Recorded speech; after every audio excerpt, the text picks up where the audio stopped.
So hey guys, mag mall hopping na naman tayo ngayon. So today we are going to Ayala Soledad Mall, Hacienda Mall, and here sa Vista Mall, Santa Rosa, Laguna. So around Laguna area and Silang, Cavite tayo ngayon. So ayun na nga guys, gikan namin sa Vista Mall, Santa Rosa, and nisulod mi diha magpahangin, magpubugnaw and mag CR. In fairness, limpyo ang ilahang CR, kompletong tissue. So we're here na sa Nuvali, where Landers and Landmark Ayala Soledad located.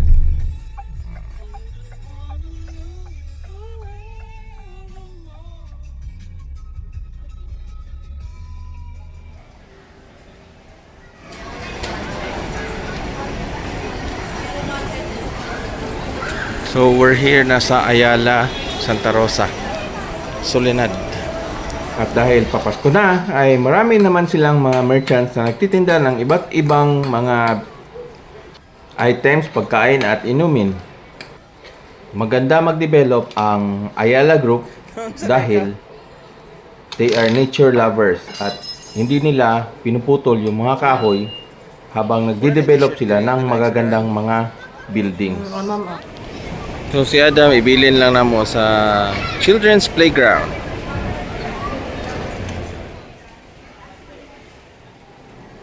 At pag kayo namasyal ay mas maganda na kasama yung pamilya sa pag-iikot sa buong mall.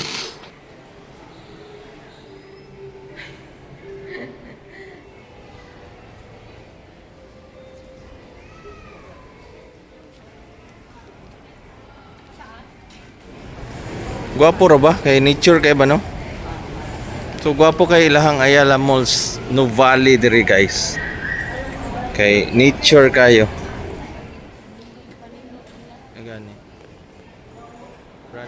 So isa itong Santa Rosa sa pinakamayaman na lungsod or syudad sa buong Pilipinas.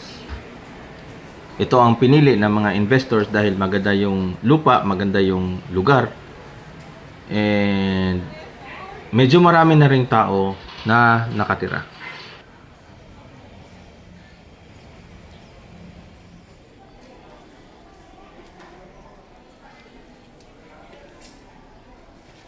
At sabi nila, tuwing Pasko ay maraming mga binibentang mga merchants, iba't ibang pagkain, inumin dito sa lugar. Dahil dagsana naman yung mga tao.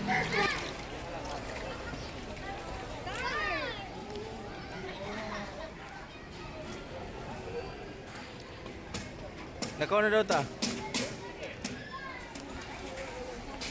At pagkatapos naming maglibot ay nagpasya naman kaming pumunta sa Hacienda Mall sa Silang. Ang Hacienda Mall sa Silang ay around 20 minutes drive from Santa Rosa to Silang, Cavite. At isa naman itong mall na kakaiba dahil ito ay mall na ng mga branded or designers outlet. Pwede natin siyang ihalin tulad doon sa mga malls sa Taiwan na mga branded malls. May mga brands at iba't ibang sales and discounts everywhere. So there are around 100 brands dito sa Hacienda Mall. Dahil ngayon ay buwan ng Pasko ay maraming taong namamasyal at namimili pang regalo, pang sarili at pamasyal.